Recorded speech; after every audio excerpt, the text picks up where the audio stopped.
are these people? How are you, friends? Hey, you. Doing good. How are you guys doing? I'm good. You know, I mean, it's like we barely get any actual journalism here when like stuff like this is happening in the Netherlands right now. I don't know if you've been seeing this on Twitter, right? Mm-hmm. Yeah, But, this is a really interesting one. Yeah. This is an article from The Independent, right? From Sofia Barbani. I hope I'm saying that right. I apologize if I'm not.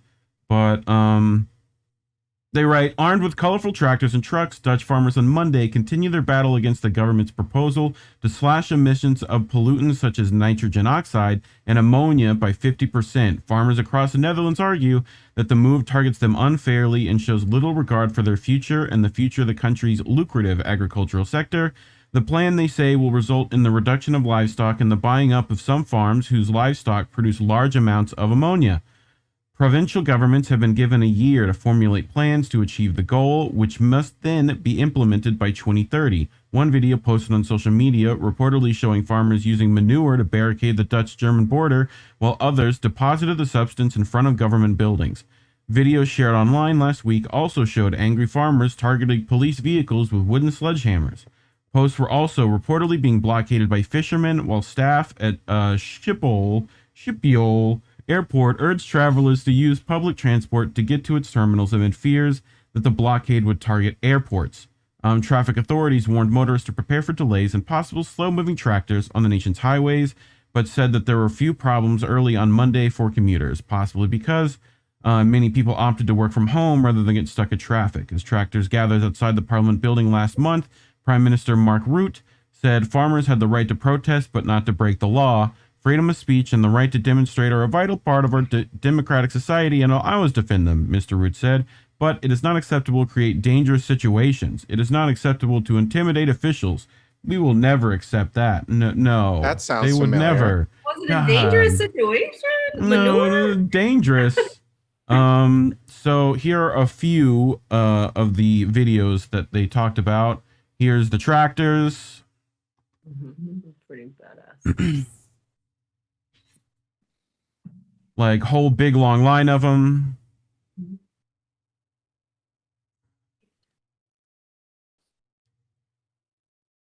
Wow, that's legit. Right?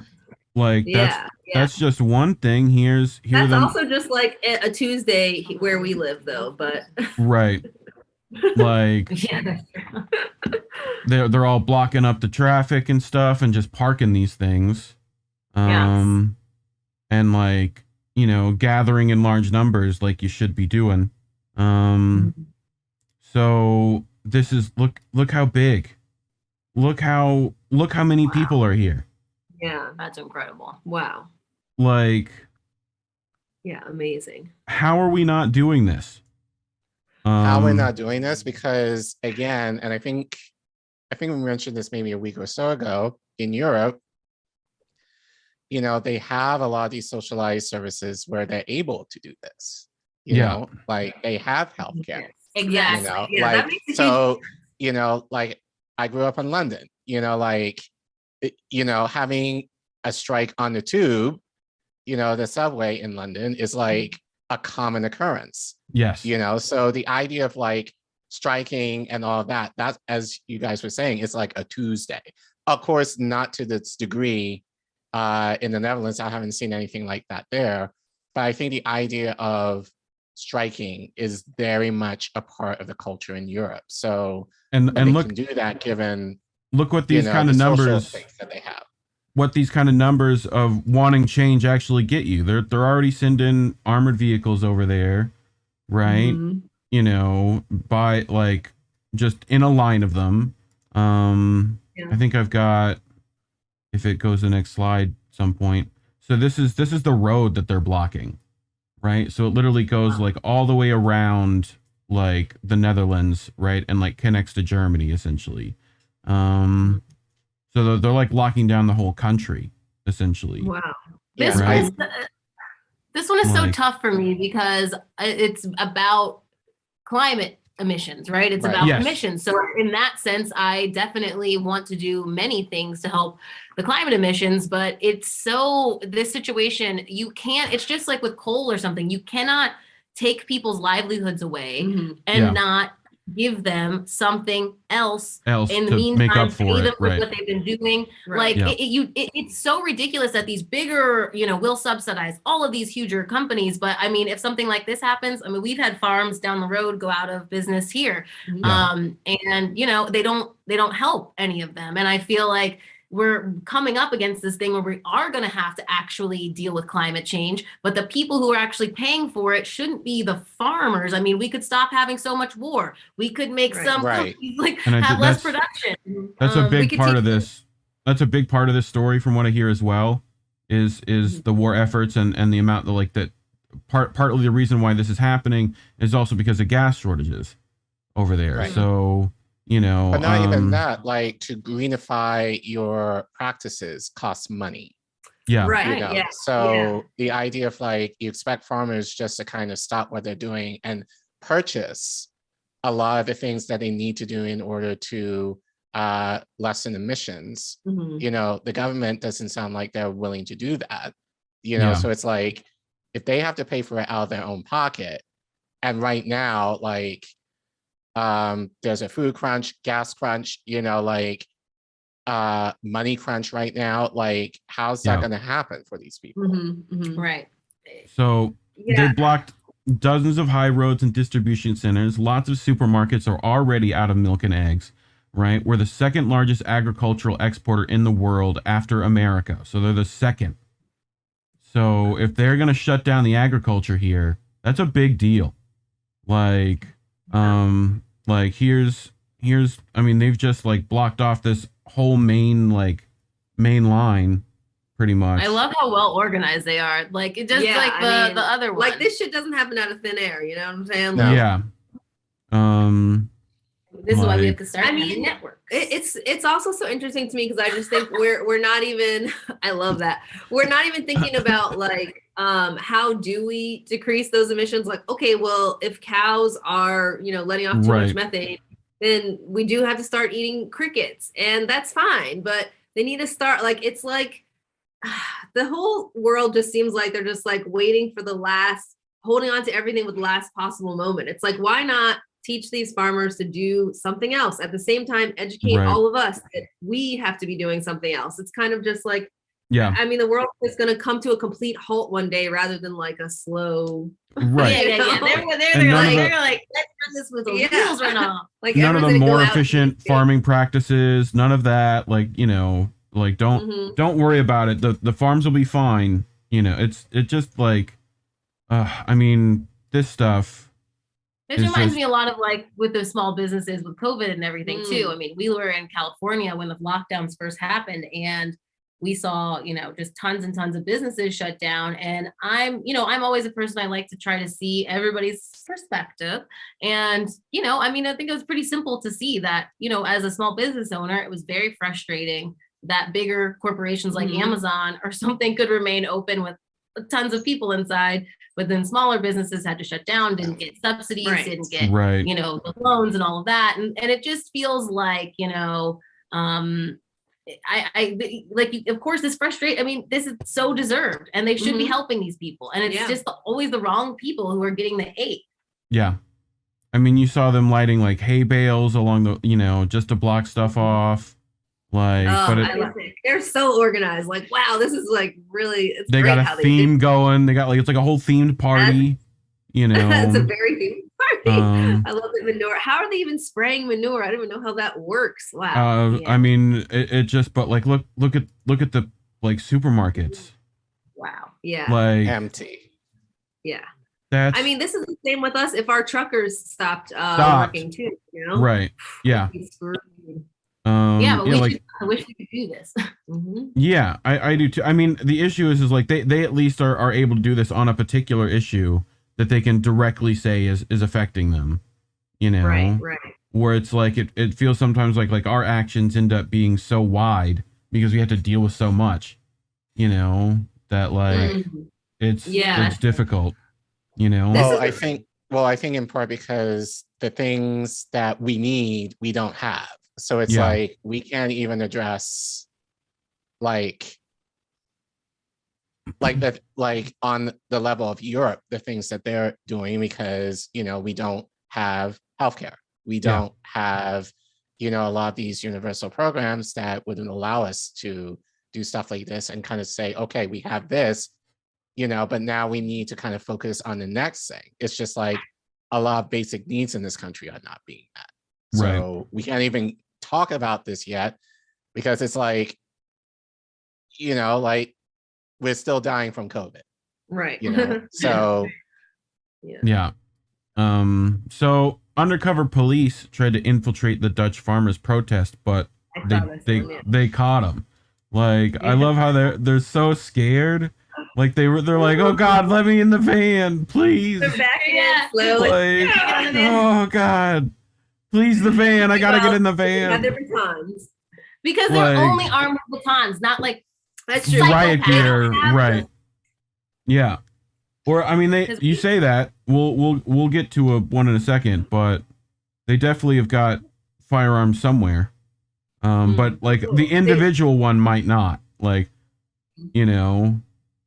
so, but I don't know the exact rules, but like, I mean, I think it's very fortunate for them that it ended up being about this issue. Like, I always say, like, America's never gonna like revolt or anything until people are on bread lines, but like this would be the equivalent of that. Like the normal average person in the Netherlands like cannot get anything at the grocery store. Like you have to hit people in this, like, because people are not paying attention. Like we're sitting here talking about this all the time, but trust me, like, my boyfriend's always like, I don't know what you're talking about. Who's Chris Smalls? What are you talking about? Like, right. He has literally no clue. So like we have to, if we could, find something like that gets people to the point of like, just like everyday average person is like clearly affected. This one is just, I just feel like this one is being used almost as like a divisive tool because it's like taking the climate issue and now it's making it into this thing where you think, what people are gonna fight for their livelihood right now. It doesn't mean that necessarily they don't believe in climate change or whatever, but people are gonna fight for the necessities they need right now. Right. So, like it just makes it all this focus on like, oh, okay, so now the farmers really don't believe in climate change, yes, or don't care about it. Reminds me or whatever, rather than the actual government. Yeah. Of like what happens, like we were talking about Chris Smalls earlier. We've talked about on this show frequently, that kind of like political co-option of like making that union fight seem like it's a democratic political issue, right? By bringing Sanders in, he's getting birthday wishes from like Jesse Jackson and Nina Turner, and he's getting to go on Times One the 100 gala, right? Like gets to hang out with Zendaya. Like, yeah, I get it, I would too, but like, come on, man, but you should see what that image of the organization that essentially got you there. Right. Like, go ahead. Yeah, but I think just like we hear a ton about Chris Smalls, who else have we heard, from the ALU? Right. Nobody. So like, yeah, I think it's good to kind of have, a spokesperson for the organization, but he's not uplifting any of the rest of them. It's just kind of like, you see him, where's the rest? He goes to Washington and he gets in front of Congress, and for one, he's not dragged out of the room, which I think if any of us had that opportunity, they would, right? Like, and he talks about like what act, the PRO Act, which if it existed means the ALU wouldn't exist because it's not connected to the AFL-CIO. Like, so you're coming in there saying these things because someone told you it was the right thing to say, like not realizing that like you should be saying 1,000 other things while you're there. And you call out Mitch McConnell. Who else? Like, you should have been yelling at all of them. Anyway, right. I'll get off my small soapbox. I always try to be like a little forgiving of these kind of people because you're like, well, it's like, I don't know, like how much training they actually have or whatever. But at a certain point, there are things that are like too far. Like even for us, we, they asked us for the union that we were in to canvas for Joe Biden, and we were like, no. And it just made me like really pissed off at the union, because I was like, you don't understand then what I and this was, you know, during the 2020 election. I was just like, are you fucking kidding me? Like, no, absolutely not. Like, who knew that those two things were linked, and why are they linked? I don't understand. But it gives Joe Biden so much street cred, you know, if you're like, oh, I'm from this union, blah, blah, blah. And it's no decision of the employee, of the union members, plus they were offering payment. So it's like during the pandemic, actually, God, you know, there's no jobs. What's interesting about that is they were offering us $25 an hour plus room and board in Arizona to do that. And then after that, he still didn't raise the minimum wage, $15 an hour. Right. Exactly. That's why we didn't do it, because I don't trust Joe Biden. But it's just like, I want my union to be adversarial to these people. They do not have my interests in heart. I don't want you coming to a meeting or visiting or whatever. We're not working for you. You need to be answering to our demands, and that's it. And like, it's just, I want people breaking kneecaps again. Like, that's what I want. Like, they put that guy in the ground somewhere and we can't find him. Why do you think? Like, you know what? He's buried under a very nice building in New York somewhere. That's how you get things. Exactly. Not Lake Mead, because that's dried up. Well, and like, look what they do to these protesters. Like, they just start like same, you know, like. Oh no.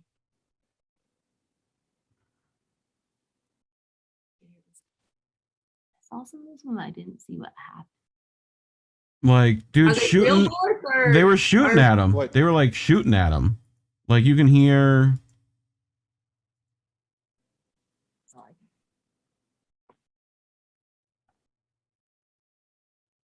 Yeah, those were gunshots in there. Really? Oh, here.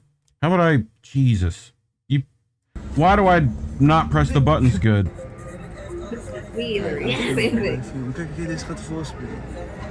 Nee joh, hey, wapens jongen, wapens. Hey, wallah, rij weg jongen, rij weg. Wapens is daar. Like. Je hebt het op film? Ja, je hebt het op film. Like right in here, this one drives off and they start shooting at him. Blijf filmen. Kijk, deze gaat voorspelen. Nee joh, hey, wapens jongen, wapens. Hey, wallah, rij weg jongen, rij weg. Wapens is daar.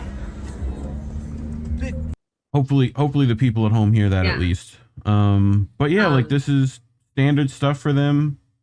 Cops just gonna start shooting everywhere when people want to do. I guess coming in armored tanks for whatever reason. I mean, wow. But this is why we have to have freaking rural. I'm just sick of like people who live in cities and all of that stuff. It's like, even when I did like comedy, I had a podcast when I did stand up, and I was always so mystified why people would want to listen to me talk about living in Los Angeles. But people just, you know, they like, you know, big cities. But we need these people on these back roads and people with tractors, and they want the same things too. They want healthcare, you know, they would rather be paying less in taxes and rich people to be paying more too. I think there's a lot of ways we could really talk to people, but I think if we really want to make a revolution, like, we've got to, you know, like, figure out a way. Which ironically, the people on the left, well, I say left, but do not want us talking to them, because you know, it's just like, oh, they're right wingers, so that means they're bad, you know. But it's like, bad in what way? You know, like, they, as you guys said, they need the same things too. So like, take away the partisanisms of it. Yeah. You know, like, most people in the country want essentially the same thing. There are barriers you have to break down. I mean, there is work you have to do to get to know people. And I think, and of course, like, everybody's going to think that there's a different strategy, but I think that for people who think that there is a strategy to kind of get to know the other side and maybe, you know, flip. I mean, because Bernie, I mean, you got to look at the numbers for Bernie. Right. Obviously, there are plenty of people who like Trump who like Bernie. So there is some overlap there that we can get. But like, I just always think about, I mean, where we live in a rural area, you really are very secluded. And like, I didn't cross a crosswalk by myself until I was 18. in college, I never thought about that. But yeah, I guess I didn't either. You know, I had there, like, God, there were so many things that like I was doing and I like just didn't know. Like you'd never been to a Starbucks, like all kinds. No, like Keisha tried to throw me into in a city to go order at a Starbucks, and I was like, I didn't think twice about it. I was like, I've been living in the city for so long. I just like whatever, she'll be fine. But like, yeah, she's. And I think we've got to understand that just because like of course you're gonna protect what you know, right? Mhm. But if you don't immediately disparage somebody and like try to find some sort of commonality, you can also show them that they're wrong and they're thinking about other ways without beating them over the head about it. You know, like connect. And then you might, have a real, that's the other thing about the left too, is I feel like real conversations are not happening. Mm-hmm. And so that's kind of being really disappointing because it's kind of like, oh, if you platform this person, then, that means this. Whereas the person, we're not being seen as having good intentions and trying to get people to our side. Yeah, actually hear someone else's side. Because how can you ever try to convince someone to go to a different side if you don't know which side they're on and you have to know what people's talking points are, like what endears them to that side if you're going to try to find some kind of common ground. Like you can't just completely ignore people. And you can't just say that everybody is this one thing or that one thing because people just tune you out. And I think that we're doing that a bit too much on the left and not being open. It's because there's a lot of leftist purity tests, Yes. Right. And that's another way to control who we talk to, what we talk about. It's really bothering me. But it's like, oh, I want to stay in this person's good graces, I guess, but they don't like this person. I don't fucking care. We're going to talk to everybody. That's the thing. I want solutions. So if you have an issue about somebody that we talked about, I am so sorry, but like, fuck all of y'all. We're working on this together. Like, that's just how I feel. So, it's this issue. Oh, mom said no. My mom. Mom, we're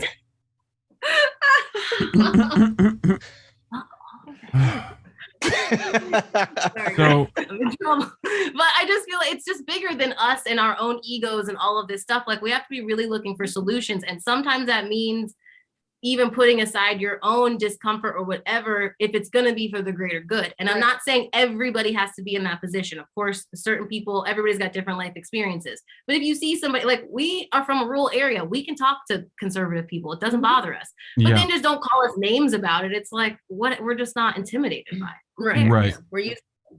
So the Dutch farmers have a solution as well. So they purchased a tank to use to block distribution centers. So they purchased a tank. Oh, on the dark web or what? Like, where did they get this tank? I don't know. I'm sure we know some people. Like, they're like, yeah, okay, you guys have tanks? We'll bring tanks. Like, that's ridiculous. But, like, I just wonder who is driving it. I know, right? Somebody went to tank training. Like, I did find this while researching that, like, this is, I think, the countersignal.com. So I don't know who they are. So people should probably do some research before giving any money. But apparently they're trying to help out these protesters. So if you want to go find that, I'll put the link in the description. So, but anyway, closing thoughts on this? I just think if we did have a tank, our military wouldn't even let us get to that point. But, no. Wow.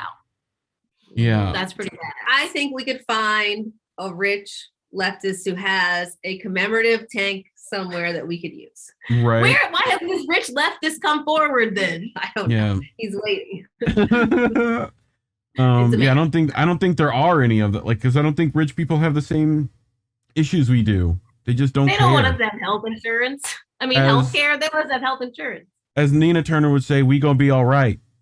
Like they're gonna be fine. So anyway,